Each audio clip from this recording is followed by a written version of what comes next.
Baboy na si Harold. Pinay na, baboy pa. Hello, ma'am. Oh, morning, ma'am. Kumain na po kayo. Hindi ko po. Hindi ko po sila kumakain. Bilis na lang, parang hindi ko. Yes, ma'am. Marami na naman chips. Kaya di na, mga mini-food na kami, ma'am. Kayo mabango kayo. Thank you, ma'am.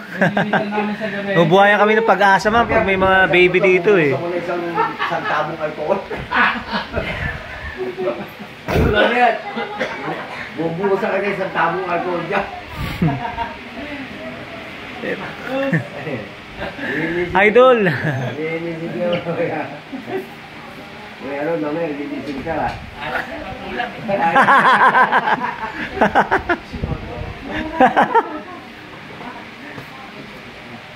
Lahat ng pasyente rito, puro sa alak ang dahilan.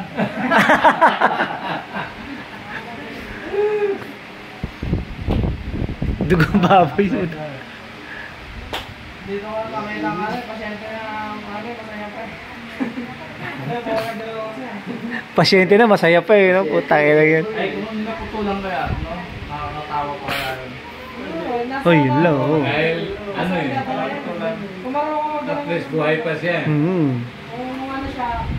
Bagay, mararamdaman niya sa sarili kung talagang dapat putulin na eh. Saka may mga synthetic naman na, ano, di ba, na paa.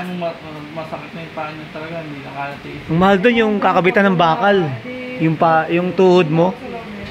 Kesa naman buka, pero hindi mo pa ka nabaka sa mga hirapan. Sa akin, no? Eh, kahit yung iba pa, ano, kapag ginatulan na. Sobrang sakit na doon mo rin. Nasa buwan yan, nagbabakasyon, napauwi sila kasi gawa ng hindi na makatulog. Tapos, nangingitim niya yung paa. Ang sugat, pakiramdam. Gawa, paano? Ano na yun? Okay na yun. Ginawa ng doktor sa matanda.